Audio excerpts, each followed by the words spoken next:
Hey guys, welcome back. If you're new here, welcome to my channel. Today's video, we are testing out a new sponge. If I look like a Tin Man right now, it's just because I have a really illuminating primer base on. We're going to be trying out the Vera Cake and Bake Beauty Sponge. I've seen tons of people reviewing this and I just thought it seemed cool. I'm a cake face, so I was excited. Plus, I love Talladega Nights. Shake and bake, like cake and bake, I'm down for it. And apparently it's meant to be the most comparable dupe to the standard beauty blender. So I'm going to test both of these out today. This is a real beauty blender. It's not like a knockoff one or anything. So this is the legit one. And we're just gonna see how like they compare to each other and if the cake and bake does in fact live up to the standards of the beauty blender. So this sponge retails for roughly $14 US. I can't remember exactly how much I paid for mine. I purchased it from the Etiquette Cosmetic Cubes website, which is an Australian website. So basically I just typed cake and bake sponge into Google and just clicked on the Australian retailers that I saw and got the cheapest one. I think I paid like $20 Australian all up, maybe 21, something like that, and that did include postage as well.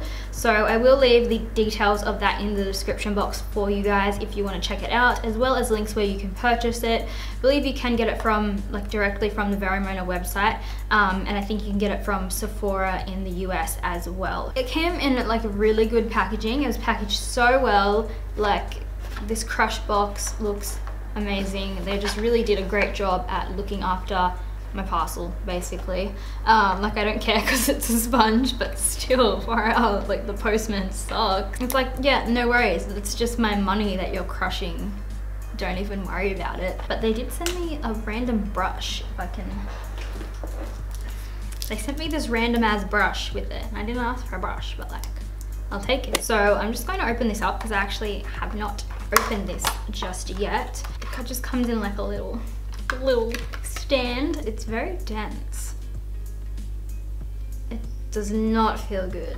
Like, I'm just gonna be straight up honest with you guys, that does not feel like something that I want to blend my foundation out with. This material feels very like very dense and like it's not very squishy. It's like squishy, but it's hard. It doesn't feel like there's a lot of air in there compared to the beauty blender, but we'll just see how it goes once I've wet it. So I'm going to dip this into the water now, and we're going to completely saturate it and see if it gets any bigger and if it like loosens up a little bit, because at the moment you guys can see it's just not very squishy. I mean, this is a damp beauty blender. I'm gonna have to re-dampen this as well because it's not super wet. But yeah, at the moment this feels horrible. So I've just dipped it into this cup of water that I have sitting here, and I'm just going to completely saturate it and squeeze it out. It's kind of making my water all murky. What the fuck? That is weird. It's like made my water all dirty. Like, at first I thought it was dyeing the water, but that's not purple. That looks like I've just rinsed like soap or something out of it. That, I don't know if I want to put that on my face. Oh my god, what the fuck is that? That's weird. That has never happened to me with a beauty blender before. It's like, what the hell was inside this before I put it in the water? Because that was just clean water from my tap. I don't know if it's like chemicals that were like used to like look after the sponge or something. I do not even know. So I've just gotten a clean glass of water. You guys can see it's completely clear, and I'm just dunking the sponge in again because I just want to see if like any more of that murkiness comes out of the sponge, because it was weird. There's still a little bit. What the fuck? Like, is that just the dye? I don't know. It doesn't look like dye. It just looks like, yeah, look at that. It's just gotten all foggy and dirty again. That is really fucked up, man. What the fuck is this made out of? It's gotten a lot more squishy. It feels really dense. It actually feels like it could apply my foundation quite nicely now. I'm kind of freaked out by putting this on my face, to be honest. But it does feel quite nice. It's a lot more squishy.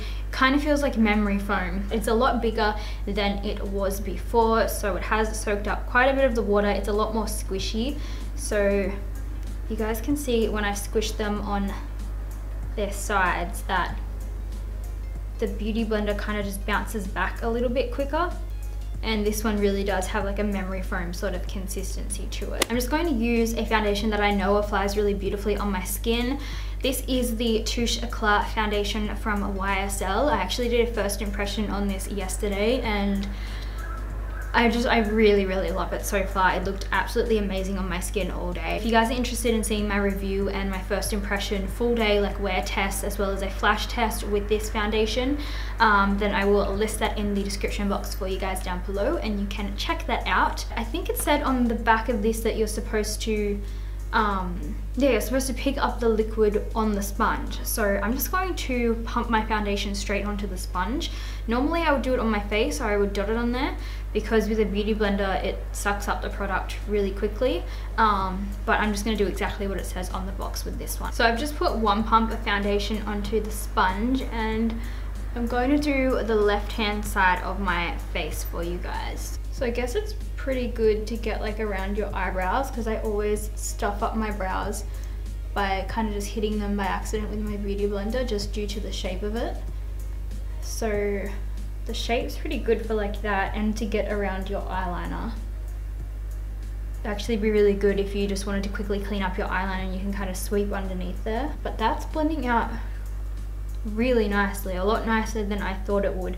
It does feel kind of dense on my face, but like it deposits a lot of foundation, like a lot of product. I just have to kind of push a little bit harder to blend it, like not necessarily, but it just feels like because it's a very dense sponge I'm kind of pressing harder on the skin, so just not as light of a hand as I would with a Beauty Blender. I'm pretty impressed with how it's applied to the skin so far. Like that looks really nice, very blended, and that was really quick. I would never ever squirt my foundation straight onto my Beauty Blender, but I've just done that for the sake of this video because that's how you're supposed to apply it to the cake and bake sponge. So I thought I'll do this one the same way. So I don't know if you guys can tell, but I just I don't have to press as hard with the Beauty Blender, but it is harder to get around my brows. To be honest, I like the feeling of the Beauty Blender on my skin better than this. This one just kind of feels a little bit wrong, I don't know. So I'm going to do my concealer now with those same sponges. I'm going to use my Tarte Shape Tape as always.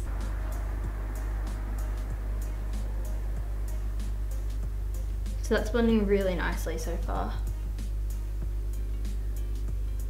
I really like it for getting underneath my eyeliner. So that blended out really nicely and pretty quickly. So already I'm kind of noticing that this one blends it out a lot more smoothly than the Beauty Blender does.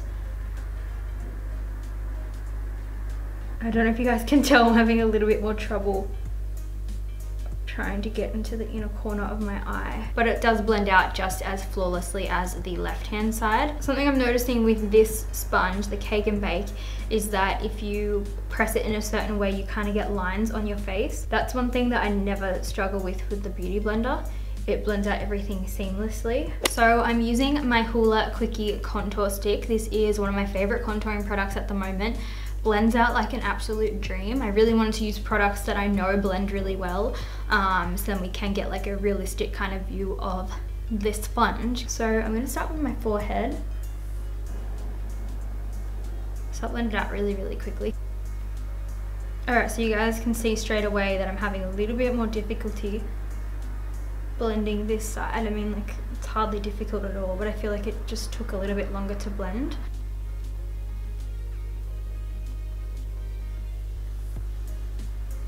So I'm having a little bit of a hard time trying to blend this side.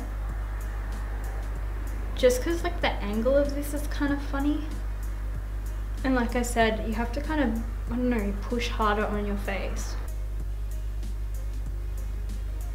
So that's what the right hand side looks like after I have blended the contour. So it's definitely a lot more blended than this side. I'm actually going to go in my Beauty Blender and fix this side up. So I've just lightly set my face with the Cover FX translucent setting powder, but I did leave my under eyes and just this section of my face where I'm going to bake, so I haven't put any powder there just yet. So first I'm just going to take that Cover FX powder and we're going to bake underneath my contour, and we'll see how that goes with both sponges. Okay. I can see why this is marketed as a sponge to bake with. Done. So you guys can see this one's definitely more ideal for baking. That's woeful. What is that? I definitely really like this sponge for baking with. And now we're going to test it out baking underneath the eyes. For that, I'm going to use my Laura Mercier Secret Brightening Powder. This is one of my favorite under eye setting powders because it doesn't oxidize my dark circles sort of area. I don't know if you guys ever get that. If I use a translucent powder to set them, sometimes they can go a little bit darker and I don't know what it is. I'm going to stamp this one under the eyes. So that didn't pick as much up as I thought it would. Maybe I'll try swiping. So it's a little bit better when you swipe it. This kind of blends out the product as you're applying it. So it kind of just applies a little bit more smoothly. Whereas this one kind of really packs on that bake. The products really stick on top of this one. I'm going to show you guys what they're both looking like up close. So you guys can see at the bottom of the cake and bake sponge where the powder has kind of started sucking up some of the liquid foundation and just like the dewiness of the sponge. This retains a lot of water. Like I can still feel that it's really damp in there, and then when I let go of it I can feel the water on my fingertips. Whereas with the Beauty Blender I don't really get that unless I really squeeze to the center, just because it is a little bit more aerated. So I feel like there's more air getting in there. The product can breathe a little bit more, and it doesn't, I don't know, I feel like it doesn't soak up as much, or it does soak it up, but it just doesn't sit on the surface like it does with this sponge. Damn girl, look at that line. It's like almost too hard. Whoa. So this side looks more like a cut line. It looks like I've literally just held up a business card and, you know, put my contour on there, whereas this one's a little bit softer. So it's still really cut, but I don't know, the edges just aren't as sharp. So I'm just gonna go off camera and finish the rest of my makeup, do my hair quickly, and then I will come back on and let you guys know my full thoughts on the cake and bake sponge and whether it lives up to my standards of the Beauty Blender. All right guys, so I'm back and I've just finished the rest of my makeup and brushed my hair, changed my shirt, you know, organized my appearance because I was looking pretty crazy before. A tutorial on this makeup look will be up on my channel. If it's not already, I'll link it down below at some point for you guys because I know you'll ask. I always forget to mention it, but I did film it for you guys. Overall, I think it is extremely comparable to the Beauty Blender. Blended out really beautifully. I didn't really have any issues with the blending or anything. It didn't leave any streaks on my face, and overall it is a really good sponge. I really do like it. However, I still think the Beauty Blender is better. I don't think that this is the most comparable sponge to a Beauty Blender by any means. It is a really good sponge, but just like the consistency, and is consistency the right word? The texture?